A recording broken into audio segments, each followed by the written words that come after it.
Salut à tous les price actionneurs. Avant de regarder la vidéo, lisez le disclaimer.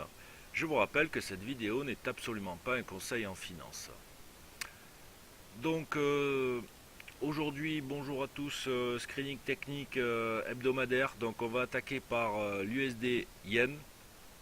Donc là, l'USD Yen, qu'est-ce que nous avons en termes de journalier? Eh bien, une belle trend bien bearish avec une descente sous forme d'escalier.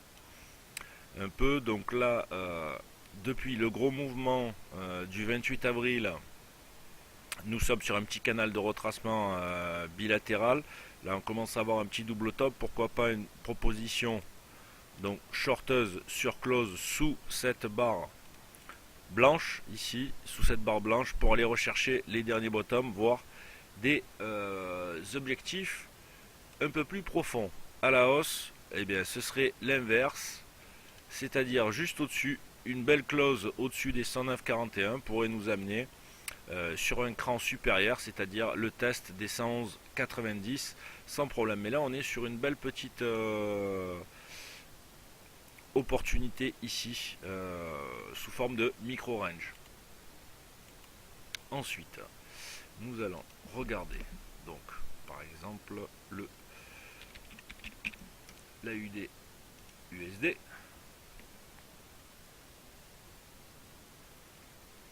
Alors l'AUD USD, on a fait un retracement de Fibonacci ici depuis le départ. On a une belle TL, on est breaker, on est always in short. On a un objectif pour l'instant au premier palier 72,09 et voir en extension ici dans le TP majeur à 0,71 en price action. Voilà, là on commence à attaquer donc assez fortement les bullish. On voit que on est revenu assez fort à la baisse. C'est pas un V-top, mais quand même, le break de la TL s'est fait violent, donc pour l'instant c'est toujours short.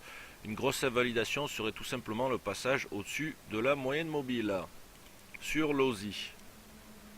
Ensuite, nous allons attaquer donc nos indices. Alors, l'Allemagne 30 au comptant. Voilà, donc là aujourd'hui, on en parle tous les jours. Hein. On a cassé, on a closé sous les 866, grosse zone sous haute tension.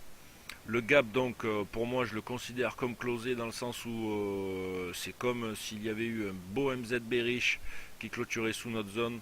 Donc là, attention, méfiance.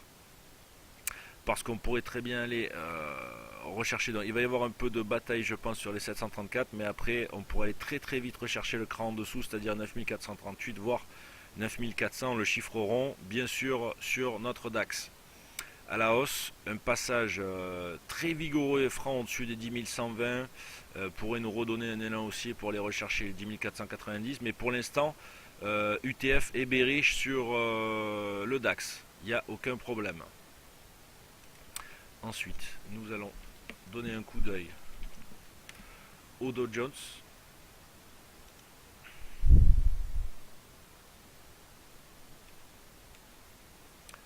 Voilà, donc là le Dow Jones, toujours pareil, situation hyper erratique.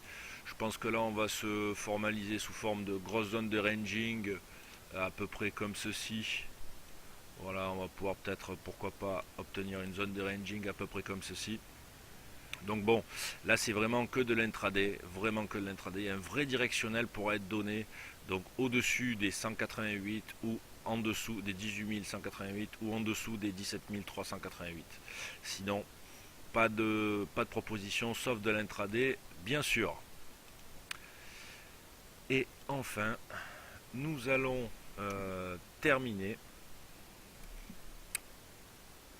par une petite valeur. Alors c'était... Ah oui. Voilà, en fait, je voulais faire le Brent pour terminer notre screening technique. Donc, comme on peut voir, le Brent est en resumption bullish, puisque là, on peut tracer donc CTL comme ceci. Et on peut voir qu'on a une extraction petit à petit de façon bilatérale de cette grosse tendance baissière. Là on s'attaque à un point précis sur les 4832 et on pourrait bien évidemment, c'est le Brent contre 1 euro, et on pourrait bien évidemment aller chercher pourquoi pas le top de channel pour progressivement remonter. Maintenant, donc les stratégies pour ceux qui sont dedans, ben, pourquoi pas un renfort sur l'ATL pour continuer les oscillations. Et ceux qui n'y sont pas, bon, un achat au-dessus pourrait amener un scalp profitable. Maintenant, bon, c'est assez erratique, hein, surtout que si on regarde, on donne un coup d'œil en hebdo. Voilà, en hebdo, quand même, la situation est très, très dégradée. Et il serait pas fou d'avoir un troisième push-down sur les 2000. Mais bon, là, c'est vraiment sur du long terme, il n'y a pas de souci. Mais voilà, pour l'instant, c'est ultra, ultra bearish. À part en journalier où voilà. Et encore la hausse n'est pas forte, on voit pas de grosses attaques bullish qui se dégagent de cette leg. Alors que là vous voyez on a vraiment d'énormes attaques bearish ici, des gaps, etc. Là pour l'instant on n'a pas trop de vigueur, mais ça remonte doucement. Je vous remercie et je vous dis à tout à l'heure pour la close européenne.